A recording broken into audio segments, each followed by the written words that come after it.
இப்போ என்ன பண்ண போகிறேன்னு பார்த்தீங்கன்னா உளுந்து தான் விதைக்க போகிறேன். காலையிலேயே வெள்ளனா வண்டி வரேன்னு சொல்லிச்சு, டயர்ட்டு உழுவத்துக்கு வரல. இப்போ மதியானம் 2 மணிக்கு மேலே ஆச்சு, இப்போ தான் வந்திருக்காங்க. ஏற்கனவே புல் வேறு காட்டில் ஓரம் மண்டி போய் கிடந்துச்சு, அதனால் இப்போ அதை உழுதுகிட்டு இருக்காங்க. உழுததுக்கப்புறம் மறுபடியும் உளுந்து விதைச்சிட்டு அதுக்கப்புறம் இன்னொருக்கா வேறு உழுகணும். பாதி காடு உழுதுட்டாங்க. சரி உழுத பக்கம் இனி விதைக்க ஆரம்பிச்சிடலாம் உளுந்த அப்படின்னு சொல்லிட்டு நானும் விதைக்க ஆரம்பிச்சிட்டேன்.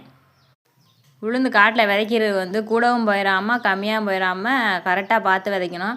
எனக்கு இந்த மாதிரி விதைக்கிறதுனாவே ரொம்ப பிடிக்கும், அதனால் நான் விதைக்க ஆரம்பிச்சிட்டேன். அதே மாதிரி வயலில் உரம் போடுறது இதே மாதிரி தானே உரம் போடுவோம், அதே மாதிரி நானும் இப்போ உளுந்து நல்லாவே விதைக்க ஆரம்பிச்சிட்டேன். காடு ஃபுல்லாமே வந்து இப்போ உளுந்து விதைக்கல, கொஞ்சோண்டு கடலைப்பருப்பு போட இதுக்கு பாதி இடம் கிடக்கு. கடலைப்பருப்பும் வாங்கிட்டு வந்திருந்தா வரதை கடலைப்பருப்பும் போட்டிருக்கலாம். கடலைப்பருப்பு வர 2 நாள் ஆகும், இப்போதைக்கு ஸ்டாக் இல்லை அப்படின்னு சொல்லிட்டாங்க. சரி இப்போதைக்கு உளுந்தை மட்டும் விதைச்சி விடுவான், உளுந்து போட்டானா அதுக்கப்புறம் கடலைப்பருப்பு போட்டுக்கலாம் அப்படின்னு சொல்லிட்டு இப்போதைக்கு உளுந்து மட்டும் விதைச்சிட்ருக்கான்.